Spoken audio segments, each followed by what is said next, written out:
Hello dear students, welcome to my channel. Today we will talk about diagonalizability of a linear operator and a matrix. So as you know कि linear operator और matrices दोनों के case में हम diagonalizability को define कर सकते हैं. So let's see कि हम कैसे डिफ़ाइन करते हैं. तो पहले आता है diagonalizable linear operator. So उसकी डेफिनेशन देखते हैं पहले. T belongs to L of V. Now L of V is a set of all linear operators which are defined on V, okay, vector space V. So T is diagonalizable if there exists a basis of V consisting of eigenvectors of T only. Okay, अगर एक ऐसा basis exist करता होगा V का जिसमें सारे जो होंगे सारे एलिमेंट्स कौन से होंगे, आइगन वेक्टर्स होंगे T के, तो हम उसको डायगोनलाइजेबल बोल देंगे. और equivalently T is diagonalizable if matrix of T with respect to some basis of V is a diagonal matrix. इसी को ही हम एक और तरीके से बोल सकते हैं, वो है कि अगर मैट्रिक्स हम रिप्रेजेंटेशन करें T की, हमें पता है कि हम किसी भी लीनियर ऑपरेटर की मैट्रिक्स रिप्रेजेंटेशन कर सकते हैं with respect to some basis. Clear. तो एक बेसिस लिया, अगर हमने उसकी मैट्रिक्स रिप्रेजेंटेशन बनाई और वो एक डायगोनल मैट्रिक्स बनी, जैसे D बनी. क्लियर. तो हम क्या बोल देंगे उसको कि वो डायगोनलाइजेबल है.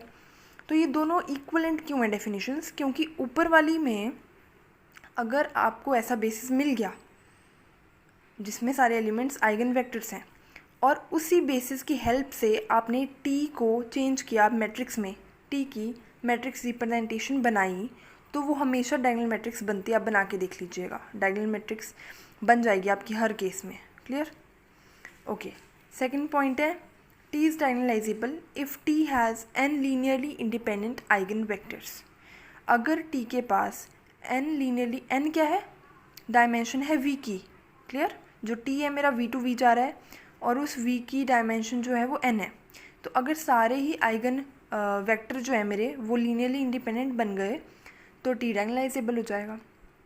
क्लियर. अब है diagonalizable matrix. A matrix A is said to be diagonalizable if and only if it is similar to a diagonal matrix. अब सिमिलर का मतलब, सिमिलर की डेफिनेशन सबको पता होगी. सिमिलर के केस में हमें क्या चाहिए होता है, हमें एक इन्वर्टिबल मैट्रिक्स P चाहिए होता है जिसकी हेल्प से मैं क्या कर पाऊँ, हाँ, P इन्वर्स BP करके A बना पाऊँ. तो मैं बोलती हूँ A और B क्या है, सिमिलर है. तो यहाँ पे भी हम वही यूज़ करेंगे कि अगर वो सिमिलर है डायगोनल मैट्रिक्स के, मतलब मैंने एक डायगोनल मैट्रिक्स कंसिडर किया D और इन्वर्टिबल मैट्रिक्स P, तो A आना चाहिए P इन्वर्स DP के इक्वल. अगर ये इक्वल आ रहा है तो मैं क्या बोलूँगी कि जो A है वो डायगोनलाइजेबल है. क्लियर. तो यहाँ पे ये है डेफिनेशन है. अगर हमने क्वेश्चंस करने हैं तो हम नीचे वाले 2 पॉइंट्स का यूज़ करते हैं, वो मैं आपको बताती हूँ अभी. ये डेफिनेशन है. नेक्स्ट पॉइंट है कि A डायगोनलाइजेबल होगा अगर it has n distinct eigen values. हम आइगन वैल्यूज़ निकालेंगे अगर वो सारी डिस्टिंक्ट आती हैं, और n क्या है, ऑर्डर है मैट्रिक्स का. अगर सारी ही डिस्टिंक्ट आती हैं तो मैं बोलूँगी ये डायगोनलाइजेबल है. देखिए एक चीज़ यहाँ पे नोट करने वाली है कि ये if and only if condition नहीं है, ये वन वे है. ठीक है. मतलब अगर मैंने क्या किया, n डिस्टिंक्ट वैल्यूज़ आ गई, आइगन वैल्यूज़, तो मैं डायरेक्ट बोल दूँगी कि मेरा T जो है वो डायगोनलाइजेबल है. बट इफ़ मेरी नहीं आई ये सारी डिस्टिंक्ट, मान लो मेरी रिपीट कर रही हैं, मेरी आ गई 1 1 3, अब इसमें 1 1 2 रिपीट हो रही हैं, डिस्टिंक्ट नहीं आई, तो मैं इसको बोलूँगी कि ये हो भी सकता है डायगोनलाइजेबल, नहीं भी हो सकता. ठीक है. इसमें कोई क्लियर कट मैं बता नहीं पाऊँगी कि क्या रिज़ल्ट आएगा.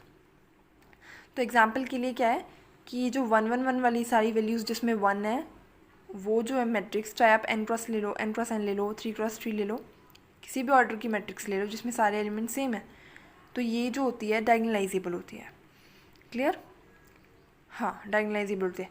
ऑल्दो जो इसके आइगन वैल्यूज़ हैं वो 0 0 3 है. ठीक है. आप निकाल सकते हैं 0 0 3 आएगी. अब इसमें 0 जो है वो रिपीट हो रहा है, 0 जो है डिस्टिंक्ट नहीं है.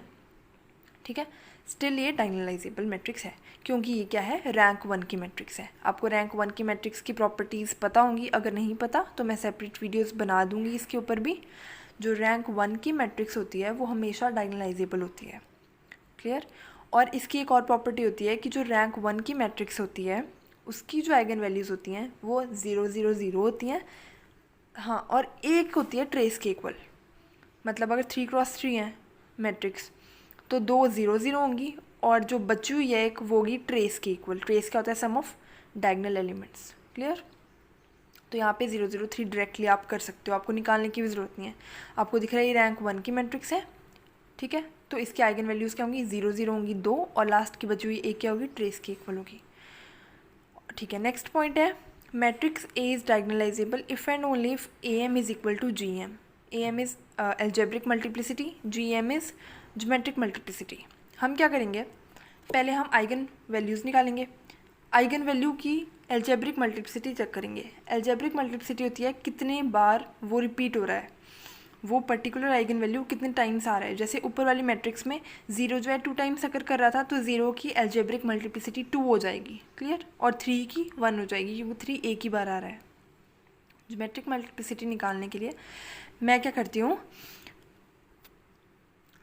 रैंक निकालती हूँ a minus lambda I matrix का। पहले मैं a माइनस लेमडा आई करती हूँ, उसका रैंक निकालती हूँ, फिर उसको मैं ऑर्डर में से माइनस करती हूँ, ठीक है। मतलब n minus rank of a minus lambda I, ये फॉर्मूला होता है gm का।